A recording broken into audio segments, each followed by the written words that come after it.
So first నేను ఒక story చెప్తానండి. ఒక పిచ్చోడు చెట్టు కింద కూర్చొని రాళ్ళు ఏరుకుంటున్నాడు.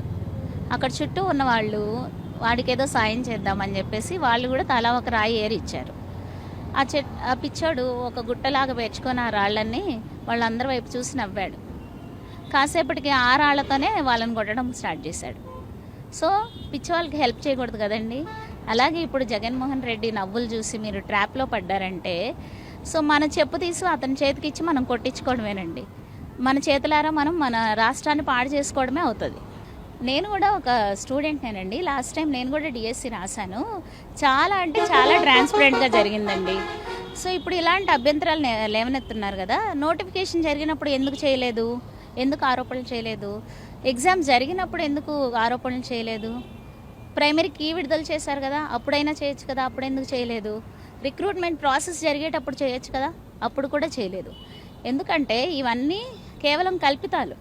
వాళ్ళ దగ్గర ఎలాంటి ఆధారాలు లేవు. ఆధారాలు నిజంగా ఉంటే కోర్టుకు వెళ్ళొచ్చు కదా, ఎందుకని వెళ్ళట్లేదు? వాళ్ళ దగ్గర ఆధారాలు లేవు కాబట్టి. ఆధారాలు లేకుండా కోర్టుకు వెళ్తే చివాట్లు పడతాయి కదా. అందుకని జగన్మోహన్ రెడ్డి గారికి కానీ ఆయన నాయకులకు కానీ డిఎస్సి మీద ఎంత చిత్తశుద్ధి ఉందంటే 150కి పైగా కేసులు వేశారండి. కానీ ఒక్కటి కూడా నిలబడలేదు, ఒక్కదానికి కూడా ఆధారాలు లేవు. సో ఇదంతా ఏంటంటే కేవలం రాజకీయ కుట్ర. నారా లోకేష్ గారి మీద ఎవరైనా ఇలాంటి ఎలిగేషన్స్ తీసుకొస్తే నమ్మడానికి ఎవ్వరూ సిద్ధంగా లేరు.